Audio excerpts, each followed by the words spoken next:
Could the Leafs trade for both Tanev brothers? How interesting would that be? So there's been so many Chris Tanev rumors about the Leafs interested in Tanev from Calgary, and obviously Brad Trailing's connection with the Flames and talking to Craig Conroy.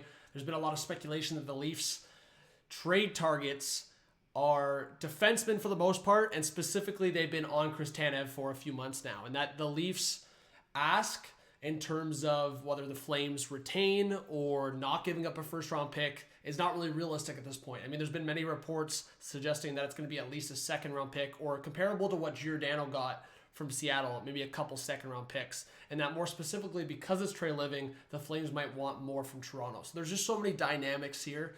Specifically from Elliot Friedman today on 32 Thoughts. He says, and shout out to Leafs fan for putting this out there, Leafs forever have engaged on Tanev or re-engaged. Bolt's interested, so Tampa, Devils, Jets maybe. But the Leafs have been on the forefront. He's also talked about the fact that the Sens could be interested in the offseason, but they're not a playoff team right now, so we'll see. But my main point on this video is that both Tanev brothers would be a huge fit for Toronto. I think Brandon Tanev would be a pest in the playoffs. We've seen him play that type of game, especially for Seattle, especially for Pittsburgh. Brandon Tanev would be a huge get for Toronto. So if you could get both brothers, you make a trade with Seattle, you make a trade with Calgary, you get both Tanev brothers in Toronto, you've got to make the effort. So I wanted to talk about it. Shout out to my guy Zita here. He talks about Chris Tanev, loving to go to Jays games. Maybe he wants to come to Toronto. I do want to make a point saying that there's been a lot of rumors also that Chris Tanev could go back to Vancouver. Elliot Friedman didn't really point towards that because I don't think the Canucks want to give up another first-round pick. But maybe if they can do 2 seconds, maybe, or a second and a prospect. But a lot of Leaf fans I've seen talk about Brandon Tanev. So I just kind of put the idea together as like, why not just do both? I mean, I've liked Brandon Tanev for a while. The cap hit might have to go down a little bit, but I mean, Chris Tanev only has 1 year left. A lot of people are on the Hanifin trade still. So Leafs fan talking about it. I just don't think you can do a Hanifin trade unless there's a guaranteed extension.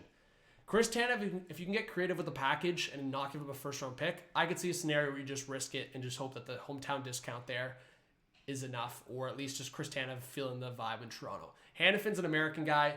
There's been rumors he doesn't want to play in Canada. I just don't think you take that risk, especially for the Leafs right now in a wild card spot. You just don't take that risk. If there's a Hanifin extension, go all in. I mean, trade the first, trade a prospect, I'm down. But if it's a risk, I don't think you go for Hanifin. I think you go for Tanev.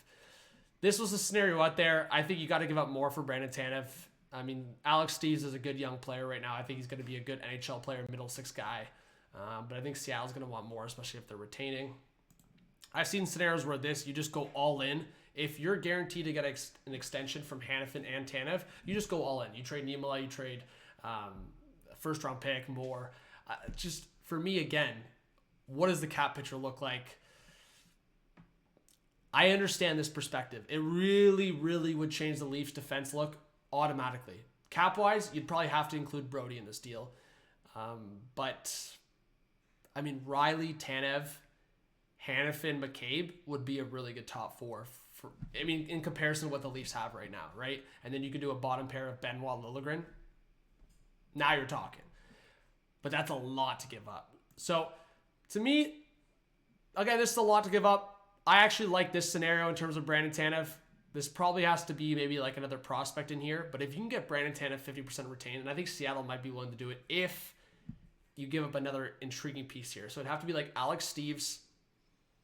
Maybe you get one of the defensemen. Maybe you try to get a defenseman out of Seattle and you include Fraser Minton. Make this a bigger deal. You get Brandon Tanev and a defenseman from Seattle. You include Fraser Minton and Alex Steves.